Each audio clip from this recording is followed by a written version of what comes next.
Marcos, um brilhante MDICO negro, comemorava uma importante conquista em sua carreira em um dos restaurantes mais prestigiados de Atlanta. A noite deveria ser de celebrão, mas rapidamente se transformou em um pesadelo. Dois policiais entraram no local, e sem qualquer motivo aparente, começaram a questionar a presença de Marcos no restaurante. Suas palavras eram carregadas de preconceito, e a humilhar o PB foi inevitável. No entanto, o que os policiais não sabiam era que Marcos não estava sozinho nessa luta. Ele era irmão de Gabriel, um dos advogados de direitos civis mais influentes da cidade. Essa descoberta iria desencadear uma série de eventos que abalariam toda a cidade, transformando o ato de preconceito em uma luta por justiça que ninguém poderia ignorar. Marcos Santiago era o exemplo vivo de superau e excelsior. Nascido em um bairro humilde de Atlanta, ele enfrentou imeras barreiras para se tornar um dos médicos mais respeitados da cidade. Aos 32 anos, Marcos J. havia realizado feitos notáveis na medicina, ganhando reconhecimento tanto de seus colegas quanto da comunidade. Sua dedicação e paixão pelo que fazia eram evidentes em cada conquista, e essa noite deveria ser mais uma celebração de seu sucesso. Por outro lado, seu irmão Gabriel Santiago trilhou um caminho diferente, mas igualmente impactante. Gabriel era conhecido como o defensor dos oprimidos, um advogado de direitos civis cujo nome era sinônimo de justiça e integridade. Com anos de experiência em batalhas legais contra o racismo e a desigualdade, Gabriel havia construído uma reputação inabalável. Sua coragem em enfrentar o sistema e lutar pelos direitos dos marginalizados fez dele uma figura respeitada e temida nas cortes de Atlanta. Apesar de suas carreiras distintas, Marcos e Gabriel compartilhavam um vínculo profundo, enraizado em suas experiências de vida e no desejo comum de mudar o mundo ao seu redor. Eles sabiam que, em um ambiente onde a cor da pele ainda determinava o tratamento de uma pessoa, sua luta estava longe de terminar. E quando a humilhau de Marcos no restaurante veio à tona, Gabriel não hesitou em se levantar ao lado do irmão. A estreia de suas vidas, marcada pela resiliência e pela busca incansável por justiça, estava prestes a entrar em um novo e intenso capítulo. Naquela noite, o restaurante Lali estava repleto de pessoas influentes, advogados, médicos e empresários, todos desfrutando do ambiente luxuoso. Entre eles, Marcos Santiago se destacava, rodeado por colegas que brindavam suas mais recentes conquistas na medicina. O clima era de celebrão, risadas e estrelas compartilhadas, é de que a atmosfera leve foi abruptamente interrompida. Dois policiais entraram no restaurante, suas presenças autoritárias imediatamente, atraindo olhares de todos os lados. Eles caminharam em direção à mesa de Marcos, sem qualquer hesitação, e o confrontaram com olhares duros e expressos de desprezo. "Podemos ver sua identidade, senhor?", um deles perguntou, a voz carregada de suspeita. Marcos, surpreso, mas mantendo a compostura, entregou sua identidade, esperando que isso esclarecesse qualquer mal-entendido.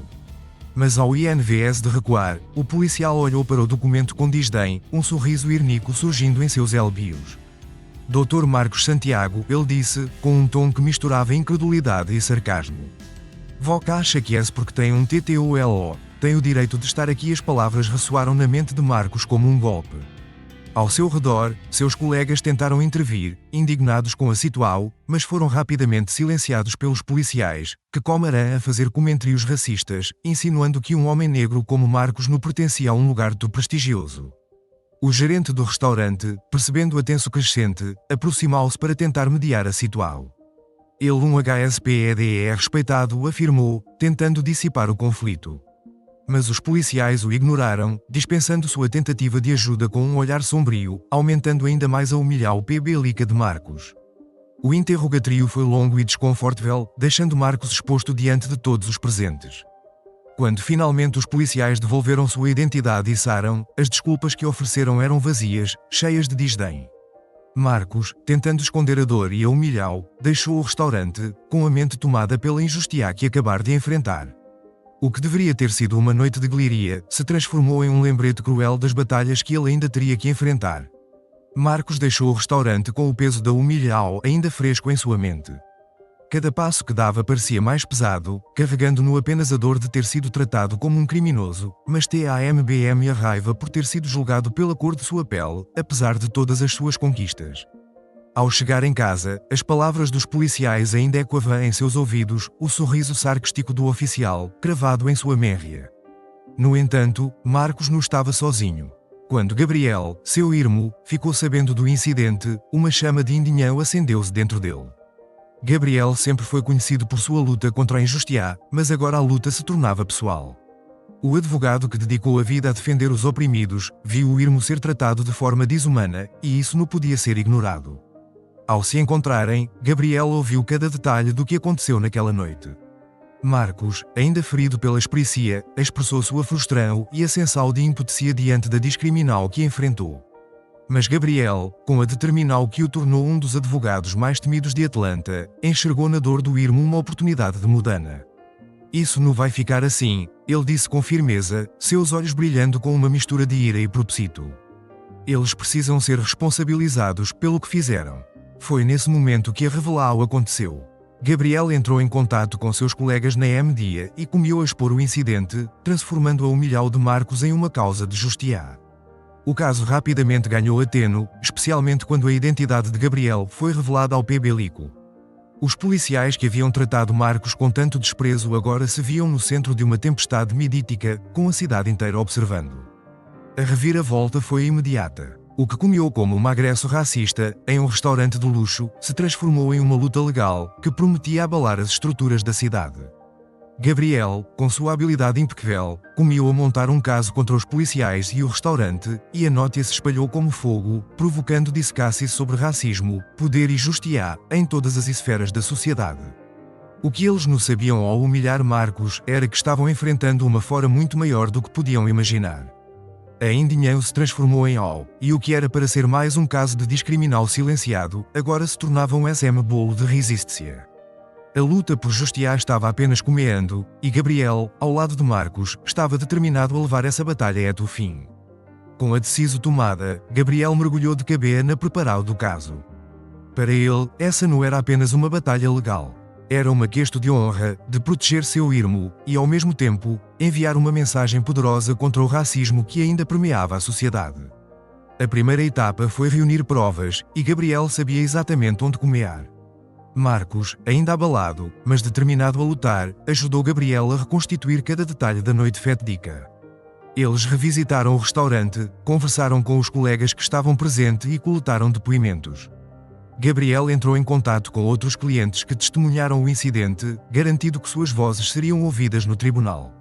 Cada detalhe importava, cada palavra dita naquela noite se transformaria em uma arma na corte. Enquanto isso, a notícia do caso se espalhava. As principais redes de TV, jornais e sites de notícias começaram a cobrir a histeria, com o PB-Lico acompanhando de perto cada novo desenvolvimento. A cidade de Atlanta, conhecida por seu histórico de lutas pelos direitos civis, viu o caso de Marcos e Gabriel como mais um capítulo dessa contínua batalha. Protestos começaram a surgir, com manifestantes exigindo justiça para Marcos e o fim do preconceito racial sistêmico. A pressa sobre o restaurante Lali e sobre os policiais envolvidos aumentava a cada dia. O gerente do restaurante, inicialmente áptico, agora se via no centro de uma controversia que ameaçava a reputação do estabelecimento. O departamento de polícia TAMBM estava em alerta, tentando abafar o caso enquanto as críticas cresciam tanto internamente quanto externamente. Gabriel, por sua vez, não se intimidou com a tensão crescente. Ele estava mais focado do que nunca, utilizando sua vasta experiência em casos de direitos civis para construir um argumento irrefutável. Em reuniões noturnas com sua equipe, ele delineava estratégias, antecipava os contra-argumentos da defesa e refinava os depoimentos que seriam apresentados. Ao mesmo tempo, Gabriel fazia questão de manter Marcos envolvido em cada etapa do processo. Ele sabia que, além de ser o irmão, Marcos era vítima, e sua voz era crucial. Marcos, por sua vez, encontrou fora na determinação de Gabriel, e juntos, eles se prepararam para o confronto no tribunal. Para Gabriel, não havia dúvida de que essa era uma luta que eles precisavam vencer, não apenas por eles mesmos, mas por todos que já haviam sofrido injustiças semelhantes. O caso de Marcos contra os policiais e o restaurante não era apenas uma busca por reparar o pessoal. Era um grito contra a impunidade, uma demanda por respeito e igualdade. E Gabriel, com sua determinação feroz, estava disposto a fazer o que fosse necessário para garantir que a justiça prevalecesse. A luta estava apenas começando, e o tribunal seria o palco onde a verdade finalmente viria à tona.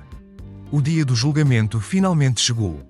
O tribunal estava lotado, com pessoas de todas as partes de Atlanta, ansiosas para testemunhar o desfecho de um caso que já havia se tornado emblemático na luta contra o racismo. A tenso no ar era palpável enquanto Gabriel e Marcos entravam no tribunal, ladeados por uma equipe legal de especialistas e apoiadores, que acreditavam fervorosamente na justiça. Do outro lado, os policiais e os representantes do restaurante Lali estavam visivelmente nervosos. Eles sabiam que estavam enfrentando não apenas uma acusação, mas uma cidade inteira que clamava por justiça. Os advogados de defesa tentaram pintar o incidente como um mal-entendido, tentando minimizar a gravidade dos atos, mas Gabriel estava preparado para cada movimento deles. Quando o julgamento começou, Gabriel apresentou seu caso com uma precisão cirúrgica. Ele trouxe testemunhas que corroboraram a história de Marcos, pessoas que estavam presentes no restaurante e que puderam atestar a conduta preconceituosa e abusiva dos policiais. Ele apresentou vídeos de segurança do restaurante, que capturaram os momentos cruciais do incidente, mostrando a humilhação que Marcos sofreu. Marcos, apesar da dor de reviver aquela noite, deu seu depoimento com coragem e clareza. Ele descreveu como se sentiu ao ser tratado como um criminoso, mesmo tendo passado a vida lutando para ser um exemplo de sucesso e dignidade. Sua voz não era apenas a de um homem buscando justiça, mas a de uma comunidade cansada de ser oprimida. A defesa tentou argumentar que os policiais estavam apenas fazendo o seu trabalho, mas Gabriel desmontou essa alegação ponto a ponto, mostrando que o que aconteceu naquela noite foi um caso claro de racismo institucional. Ele lembrou ao JRI que a dignidade de uma pessoa não pode ser medida pela cor de sua pele, e que o abuso de poder que Marcos enfrentou não poderia ser ignorado. O clímax do julgamento veio quando Gabriel, em suas considerações finais, olhou diretamente para o JRI e para o juiz. Com uma voz firme, ele disse: "Este caso não apenas sobre o que aconteceu com Marcos. Sobre o que continua acontecendo com milhares de pessoas todos os dias, pessoas que são julgadas e humilhadas por algo que não podem mudar. Hoje, temos a oportunidade de dizer que isso não é aceitável. Que isso não pode continuar. A justiça não é um privilégio de poucos, um direito de todos." O tribunal ficou em silêncio, enquanto Gabriel terminava suas palavras. O impacto do que ele disse era inegável. Todos no recinto sabiam que o que estava em jogo era maior do que apenas o destino dos envolvidos no caso. Era sobre a luta por igualdade e dignidade, em uma sociedade que ainda carregava as cicatrizes do racismo. O tribunal estava em silêncio absoluto, enquanto o JRI deliberava. Todos os olhares estavam fixos nas portas fechadas, aguardando o momento em que a decisão seria anunciada. O tempo parecia se arrastar, cada segundo carregado com a esperança de justiça e o medo da decepo. Finalmente, o JRI retornou. Quando o veredito foi lido, um suspiro coletivo percorreu a sala. Os policiais e o restaurante foram considerados culpados de discriminação racial e abuso de poder. A vitória não era apenas de Marcos e Gabriel, mas de todos aqueles que lutam diariamente contra a injustiça. A cidade de Atlanta se uniu em um sentimento de alívio e triunfo, sabendo que, pelo menos naquele dia, a justiça prevaleceu. Para Marcos, a vitória trouxe um misto de emoções. A humilhação que sofreu não podia ser apagada, mas a justiça restaurou parte de sua dignidade. Ele sabia que essa batalha era apenas uma de muitas que ele e outros ainda enfrentariam, mas sentiu-se fortalecido, sabendo que não estava sozinho. Gabriel, ao seu lado, sorriu com orgulho. Eles haviam mostrado ao mundo que o racismo e a injustiça não passariam despercebidos e que aqueles que abusam do poder seriam responsabilizados. Mas a verdadeira vitória estava nas leis que ficaram. O caso de Marcos não era um evento isolado, mas um reflexo de uma sociedade que ainda precisa evoluir. Era um lembrete de que a luta pela igualdade continua e que cada pequena vitória conta. O julgamento de Marcos se tornou um símbolo da resistência e da determinação em enfrentar o preconceito, inspirando outros a levantarem suas vozes contra as injustiças que enfrentam. Enquanto saíam do tribunal, Marcos e Gabriel foram recebidos por uma multidão de apoiadores, pessoas que acreditavam que o que eles fizeram era um passo importante em uma longa jornada. A luta por justiça, eles sabiam, estava longe de terminar, mas o julgamento havia provado que era possível fazer a diferença. E, mais importante, que o silêncio nunca seria uma opo. A história de Marcos e Gabriel apenas uma entre muitas, mas esperamos que ela inspire Voca a refletir sobre as injustiças que ainda existem em nossa sociedade. A luta contra o racismo e a discriminação é uma responsabilidade de todos nós, e cada ato de resistência um passo em direção a um mundo mais justo. Queremos agradecer a todos vocês que nos acompanharam até aqui. Seu apoio e ateno são fundamentais para continuarmos a contar histórias que precisam ser ouvidas. Se essa história te tocou, pedimos que compartilhe, comente e se inscreva para não perder nossos PRXimos VDEOS. Juntos, podemos continuar a fazer a diferença. Obrigado por assistir, e até PRX cima.